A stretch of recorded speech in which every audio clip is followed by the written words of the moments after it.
امریکہ نے کن کن حکومتوں کے تخت الٹے؟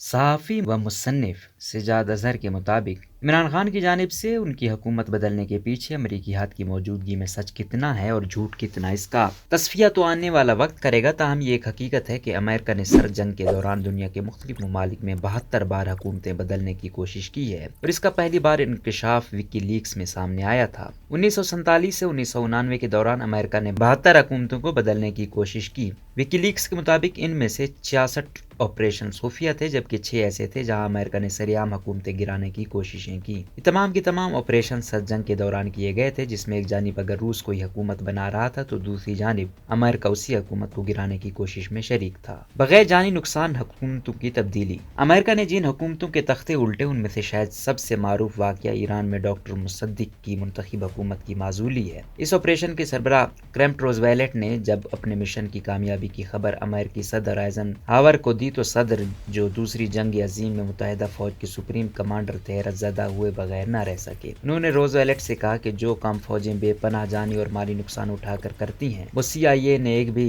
امریکی جانی نقصان کے بغیر صرف چند ملین ڈالر میں کر دکھایا ہے۔ ایسا نہیں کہ ہر بار امریکہ فاتح رہا ہو۔ وکی لیکس کے مطابق 72 میں سے صرف 26 حکومتوں کو بدلنے میں امریکہ کو کامیابی ملی، جبکہ 40 میں وہ ناکام رہا۔ امریکہ کی جانب سے 36 حکومتیں گرانے کی کوششیں مختلف عسکری و سیاسی گروہوں کی مدد سے کی گئی۔ سیاسی طور پر صرف 5 میں کامیابی ملی، جبکہ براہ راست فوج کی مدد سے اسے 14 حکومتیں گرانے میں کامیابی ملی۔ حکومتیں گرانے کے 16 واقعات ایسے تھے جہاں انتخابات کے ذریعے من پسند پارٹیوں کو فنڈز دے کر اور مخالف حکومتوں کے خلاف پروپیگنڈے کر کے انہیں ختم کیا گیا۔ تاہم یہ کہنا کسی حد تک درست ہے کہ اگر امریکہ ان امیدواروں کی بروقت امداد نہ کرتا تو وہ انتخاب جیت پاتے۔ اس حوالے سے CIA کے ڈائریکٹر رے ایس کلائن نے ایک موقع پر کہا تھا کہ حکومتیں بدلنے میں کامیابی کا انحصار صحیح وقت اور درست حکمت عملی پر ہے۔ یہ شان و شوکت تھوڑی دیر کی ہے۔ مختار مسعود جب RCD کے سیکریٹری جنرل تھے تو وہ تنظیم کے ہیڈ کوارٹر میں واقع تہران میں ان دنوں تعینات رہے جب شاہ ایران کا تختہ الٹا جا رہا تھا۔ انہوں نے ایران میں اپنے قیام کی یادداشتوں پر مشتمل ایک کتاب لوح ایام لکھی۔ اس کتاب میں وہ لکھتے ہیں کہ RCD کے سیکریٹری جنرل کی حیثیت سے انہیں شہنشاہ ایران نے ایک بار خصوصی دعوت پر اپنے خاص جزیرے پر مدعو کیا۔ تہران سے جو جہاز انہیں اس جزیرے پر لے کر جا رہا تھا، اس کا پائلٹ پاکستان ایئر فورس کا سابق آفیسر تھا۔ اس نے راستے میں مجھے اس جزیرے کی خاصیت اور یہاں ٹھہرائے جانے والے خاص مہمانوں کے بارے میں بتانا شروع کیا، کیونکہ یہ اس کے فرائض منصبی کا حصہ تھا۔ جب وہ یہ سب کچھ بتا چکا تو کہنے لگا، سر، اس جزیرے پر شہنشاہ کے پچھلے مہمان CIA کے چیف تھے۔ جب میں انہیں یہ ساری باتیں بتا رہا تھا تو ان کے منہ سے نکل گیا کہ اب یہ شان و شوکت تھوڑی دیر کی ہے۔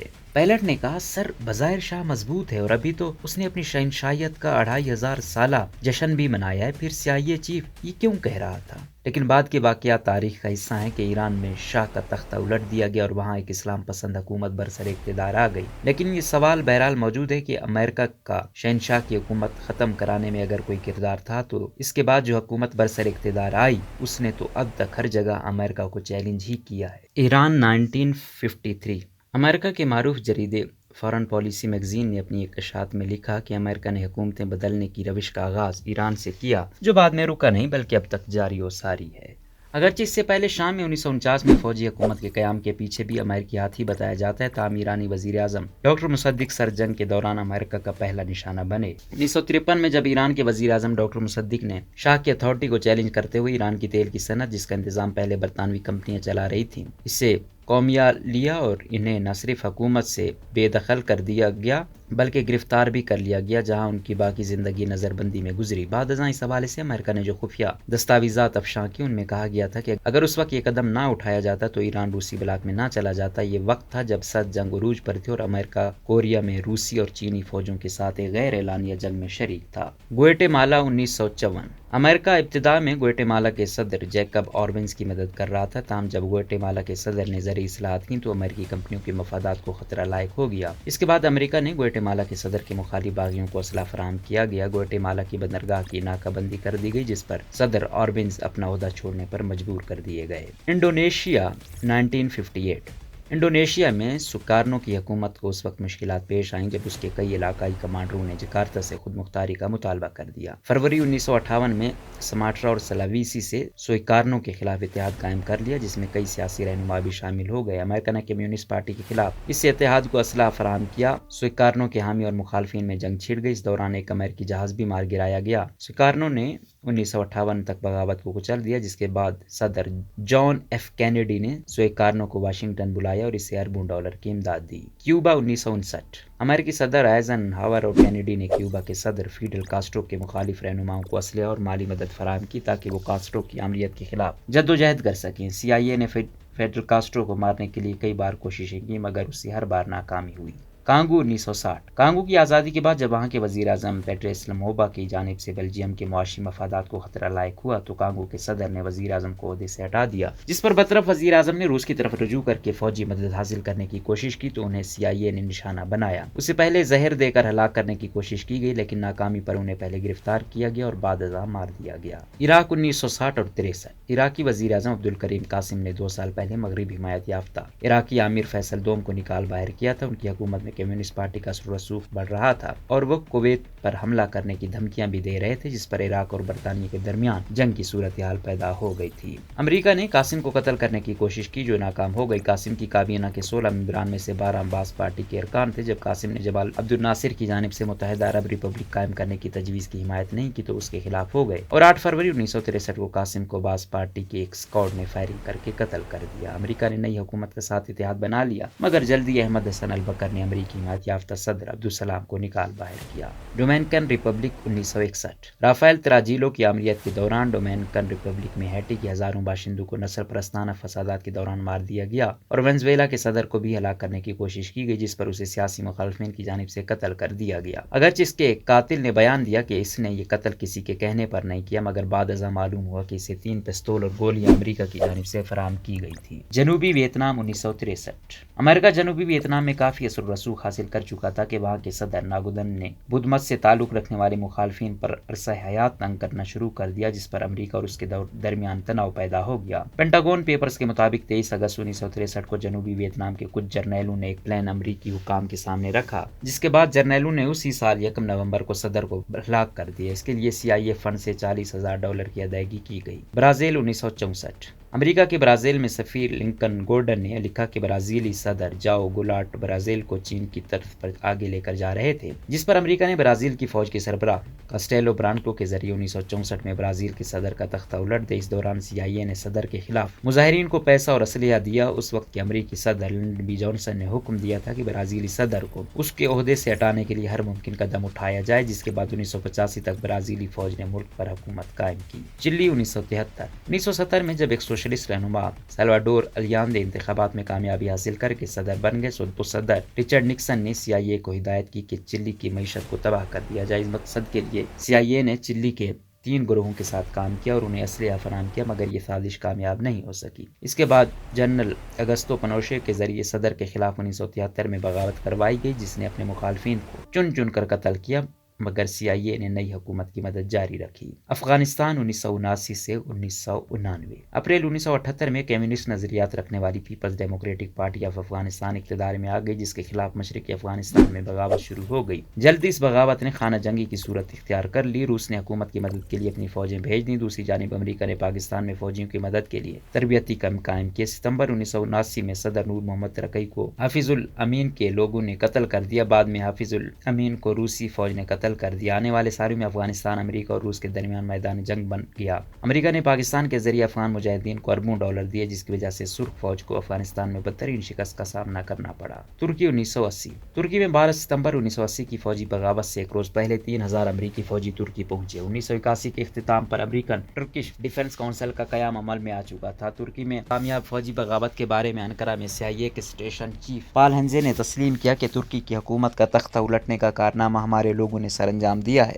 پولینڈ 1980 سے 81۔ جب پولینڈ میں روسی افواج حرکت میں آئیں تو امریکہ نے پولینڈ کے ساتھ اظہار یکجہتی کیا اور عوامی رابطہ مہم چلائی اور روسی مداخلت کے خلاف حکومت کی مدد کی۔ نکاراگوا 1981 سے 90۔ CIA نے سندنیستا کی حکومت کو ختم کیا، نکاراگوا کی بندرگاہوں کو تباہ کر دیا اور حکومت مخالف عسکری گروہوں کو اسلحہ فراہم کیا۔ عالمی عدالت انصاف نے نکاراگوا کی منتخب حکومت کے خلاف باغیوں کی مدد کرنے پر امریکہ کے خلاف فیصلہ دیا، جس کے بعد 1984 کے عام انتخابات میں سندنیستا کی جماعت جیت گئی، لیکن امریکہ نے وہاں مخالف جماعتوں کی مدد جاری رکھی، جس کی وجہ سے 1990 میں سندنیستا کی حکومت ختم ہو گئی اور ان پر جنگی جرائم کے مقدمات قائم کر دیے گئے۔ کمبوڈیا 1980 سے 95۔ امریکہ نے کمبوڈیا میں روسی مخالفین کو مدد فراہم کی۔ اس دوران خانہ جنگی میں 4,60,000 لوگ مارے گئے۔ کمیونسٹ حکومت کو کمبوڈیا کے 20 لاکھ لوگوں کے قتل کا ذمہ دار قرار دیا جاتا ہے۔ انگولا 1980۔ انگولا میں کیوبا کی حمایتی حکومت اور جنوبی افریقہ کی حمایتی یافتہ عسکری گروہوں کے درمیان خانہ جنگی میں 10 لاکھ سے زائد لوگ مارے گئے۔ ریگن انتظامیہ نے کمیونسٹ مخالف باغی گروہوں کو مدد فراہم کی، جنہوں نے حکومت کو بھاری جانی و مالی نقصان پہنچایا اور اقتدار حاصل کر لیا۔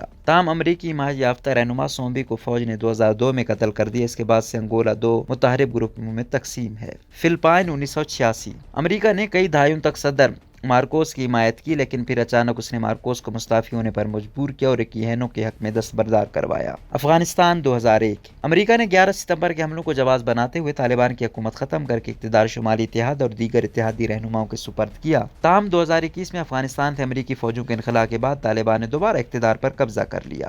عراق 2002 سے 3۔ وسیع پیمانے پر تباہی پھیلانے والے ہتھیاروں کی موجودگی کو جواز بنا کر امریکہ اور اس کے اتحادیوں نے صدام حکومت کا خاتمہ کر دیا اور بعد ازاں صدام حسین کو نئی عراقی کی جانب سے پھانسی دے دی گئی۔ ہیٹی 2004۔ ہیٹی کے صدر جین برٹرینڈ جب دوسری بار صدر منتخب ہوئے تو ان کے خلاف بغاوت کروائی گئی اور انہیں گرفتار کروا کر امریکی جہاز میں ملک سے باہر بھیج دیا گیا۔ غزہ 2006۔ 2006 میں فلسطین میں ہونے والے انتخابات میں حماس اور الفتح نے کامیابی حاصل کر کے متحدہ حکومت بنائی، جس کی سربراہی اسماعیل ہنیہ کر رہے تھے۔ 2007 میں حماس نے غزہ کا کنٹرول سنبھال لیا اور الفتح کے حکام کو برطرف کر دیا، جس میں ہونے والی جھڑپوں میں 118 افراد مارے گئے۔ اسی سال امریکہ نے الفتح کے رہنما صدر عباس کو $8.4 کروڑ فراہم کیے تاکہ وہ اپنی دفاعی صلاحیتوں میں اضافہ کر سکے۔ امریکہ نے حماس کو دہشت گرد قرار دیتے ہوئے فلسطینی اتھارٹی کی مدد کی۔ صومالیہ 2006 سے 7۔ امریکہ 2006 سے صومالیہ کے اسلام مخالف جنگی سرداروں کی مدد کر رہا ہے۔ صومالیہ میں اگرچہ اسلامک کورٹ یونین کی عملداری ہے، تاہم اس پر خواتین اور انسانی حقوق کی خلاف ورزی کا الزام ہے۔ ایران 2005 تاحال۔ امریکہ ایرانی حکومت کے خلاف کام کرنے والی سیاسی جماعتوں اور ان کے لوگوں کو سالانہ $30 لاکھ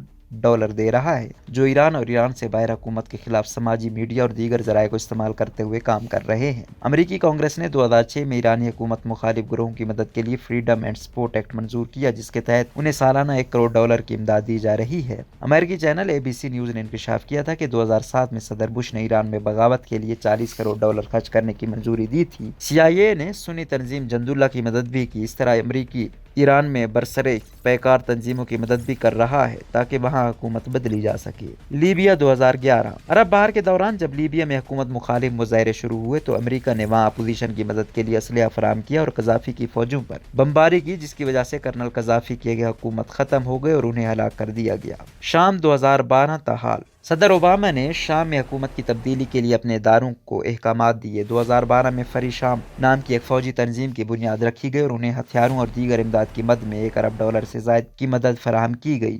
باغیوں کو CIA نے ہر طرح کی مدد فراہم کی، تاہم امریکی حمایت یافتہ باغی گروہ شام کی خانہ جنگی میں مسلسل شکست سے دوچار ہیں، لیکن امریکہ ان کی مدد مسلسل جاری رکھے ہوئے ہے۔ پاکستان امریکہ کا اتحادی رہا ہے۔ روس کی افغانستان میں مداخلت سے لے کر 11 ستمبر کے حملوں کے بعد سے افغانستان میں امریکی مفادات کو جب خطرہ ہوا، پاکستان نے ہمیشہ صف اول کا کردار ادا کیا۔ ان دونوں مرحلوں پر اقتدار براہ راست فوجی حکمرانوں کے پاس رہا ہے، اس لیے ایک عام تاثر ہے کہ پاکستان میں فوجی اقتدار کو امریکی مدد حاصل ہوتی ہے، لیکن اس بات کا اعتراف امریکہ کی کسی دستاویز میں سامنے نہیں آیا، بلکہ 11 ستمبر کے بعد ہونے والی جنگ میں پاکستان پر الزام ہے کہ اس نے در پردہ امریکی مخالفین کو مدد فراہم کی ہے۔ افغانستان سے امریکی انخلاء کے بعد سے پاک امریکہ تعلقات سرد مہری کا شکار ہیں، لیکن روس یوکرین جنگ کے بعد سے پاکستان پر امریکہ کا شدید دباؤ ہے کہ وہ اس جنگ میں مغرب کا ساتھ دے۔ اسی پس منظر میں عمران خان نے اپنی حکومت کو گرائے جانے کے پیچھے امریکی ہاتھ کی موجودگی کا الزام عائد کیا ہے۔